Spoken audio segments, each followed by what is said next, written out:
आज हम बात करने जा रहे हैं उस जंग की जिसकी आहट पूरी दुनिया को डरा रही है, जिसमें शामिल है मिसाइलें, बंकर बस्टर बम, परमाणु ठिकाने और बड़े बड़े राष्ट्र।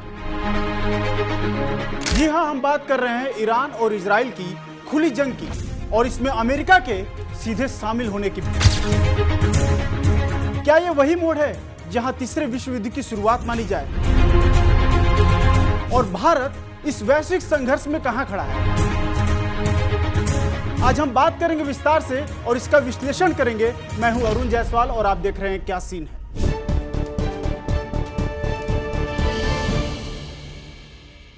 दरअसल 21 जून 2025 को इजराइल ने एक सैन्य ऑपरेशन शुरू किया जिसका नाम रखा गया ऑपरेशन राइजिंग लायन। इस ऑपरेशन के तहत इजराइल ने ईरान के 3 सबसे संवेदनशील न्यूक्लियर ठिकानों पर हमला किया। फोर्डो, नंताज और एस्फहान। इन ठिकानों को पहाड़ों के नीचे बंकर में बनाया गया था ताकि कोई हमला इन्हें न छू सके, लेकिन इजरायली जेट्स और ड्रोन ने वो कर दिखाया जो अब तक मुमकिन नहीं हो पाया था। सिर्फ इतना ही नहीं, इस्राएल की खुफिया एजेंसी मोसाद ने अपने एजेंट्स की मदद से ईरानी सैन्य कमांडर्स की लोकेशन ट्रैक की और उन्हें भी निशाना बनाया। मतलब कि इस हमले में इजराइल ने ईरान की उन जगहों को निशाना बनाया जहां पर उसका ब्रेकआउट न्यूक्लियर प्रोग्राम चल रहा था। यानी अगर ये प्रोग्राम जारी रहता तो ईरान कुछ ही महीनों में परमाणु बम बना सकता था। और याद रखिए, ये वही इजराइल है जिसने 2020 में ईरानी न्यूक्लियर साइंटिस्ट फखरी जादेह को 20 सड़क पर मार गिराया था। और इससे पहले स्टक्सनेट वायरस ने ईरान की न्यूक्लियर फैसिलिटी में तहलका मचा दिया था। अब आते हैं उस बात पर जिसने इस युद्ध को वैश्विक बना दिया, और अमेरिका भी अब इस जंग में शामिल हो गया है। अमेरिकी राष्ट्रपति डोनाल्ड ट्रंप ने व्हाइट हाउस से आधिकारिक बयान में बताया कि अमेरिका फोर्सेज ने ईरान के खिलाफ एक संयुक्त सैन्य अभियान चलाया है। बंकर बस्टर बम गिराए गए हैं और टॉमहॉक मिसाइलें लॉन्च की गई हैं, और यह सिर्फ शुरुआत है। अमेरिकी नेवी की पनडुब्बियों ने 30 से ज्यादा मिसाइलें दागी। B-2 स्टील्थ बॉम्बर्स ने भारी बम गिराए, और यह सब कुछ हुआ एक ही लक्ष्य के लिए कि ईरान के न्यूक्लियर प्रोग्राम का अंत हो सके। इस बीच ईरान ने अमेरिका द्वारा ईरान के कई परमाणु ठिकानों पर गिराए गए हमलों की कड़ी निंदा की, और उन्होंने कहा कि यह स्पष्ट हो गया है कि वाशिंगटन इजराइल का समर्थन करने के लिए किसी भी गैरकानूनी या फिर आपराधिक हरकत से नहीं हिचकिचाता। साथ ही ईरान के विदेश मंत्री अब्बास अरागची ने चेतावनी दी थी कि अगर अमेरिका इजराइल के साथ युद्ध में हिस्सा लेता है तो यह सभी के लिए बेहद खतरनाक होगा।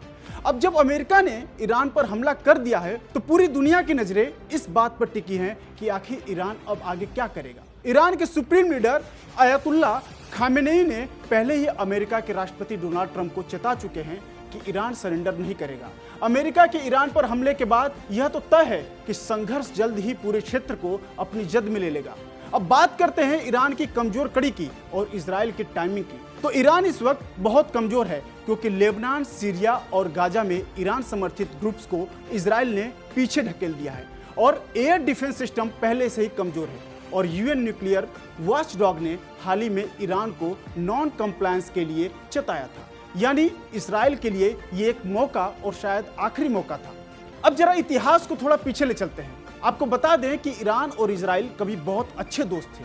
आज भले ही ये सारी बमबारी चल रही हो, लेकिन पहले ये एक अच्छे दोस्त हुआ करते थे। लेकिन 1979 की ईरानी क्रांति के बाद ये दोस्ती दुश्मनी में बदल गई। ईरान में खोमेनी की इस्लामिक शासन आया और इजराइल के अस्तित्व को नकार दिया गया।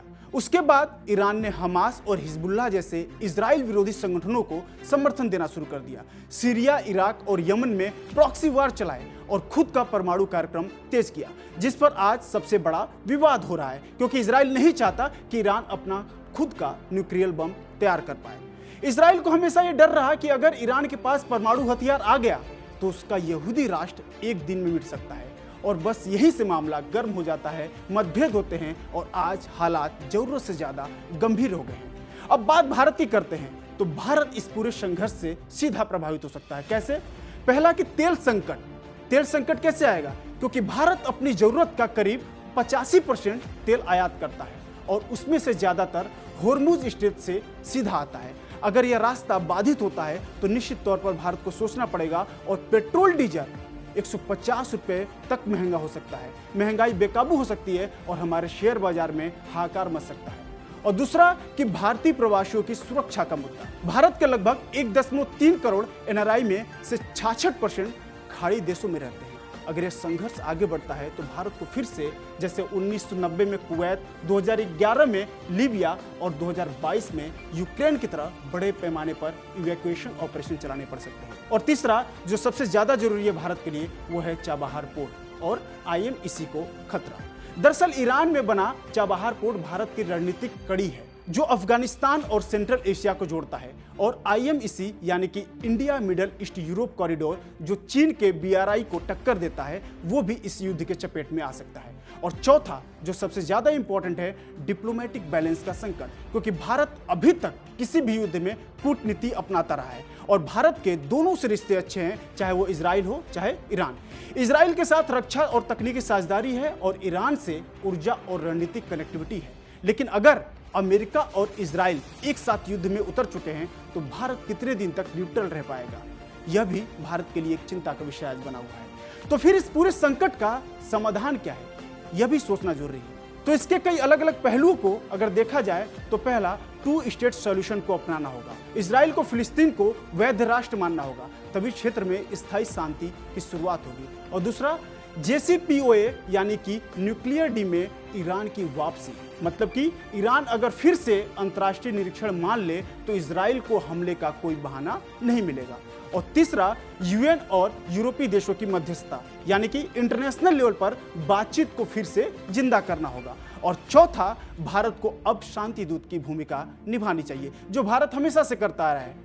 जैसा उसने रूस यूक्रेन में कोशिश की वैसा ही प्रयास इस बार मध्य पूर्व में भी हो सकता है और इससे निश्चित तौर पर शांति आ सकती है, क्योंकि जंग में जीत हार बाद में होती है, पहले मरते हैं इंसान, माओ की गोद सूनी हो जाती है, बच्चे अनाथ होते हैं और घर राख हो जाते हैं। बंकर बस्टर बम चाहे जमीन को तोड़े या दुश्मन को, लेकिन सबसे ज्यादा टूटता है एक आम इंसान का सपना, उसका परिवार और उसकी शांति। और ऐसे समय में भारत जैसे देश की भूमिका सिर्फ न्यूट्रल रहने की नहीं बल्कि शांति का रास्ता दिखाने की है, क्योंकि हम वो राष्ट्र हैं जिसने बुद्ध की शांति और गांधी की अहिंसा को जन्म दिया। आज दुनिया को फिर से उसी दर्शन की जरूरत है। अगर ये लड़ाई लंबी चली तो सिर्फ वेस्ट एशिया नहीं बल्कि पूरी मानवता कांप उठेगी। तो मैं हूं अरुण जायसवाल, आप देख रहे थे विस्तार न्यूज और मिलते हैं अगले एपिसोड में एक और बड़े सच और कुछ अनकहे सवालों के साथ। क्या सीन है में अभी के लिए इतना ही। आप शांति के लिए दुआ कीजिए, क्योंकि युद्ध आपको खबरों में देखने को मिलते हैं लेकिन वहां शहर के शहर कब्र बन जाते हैं।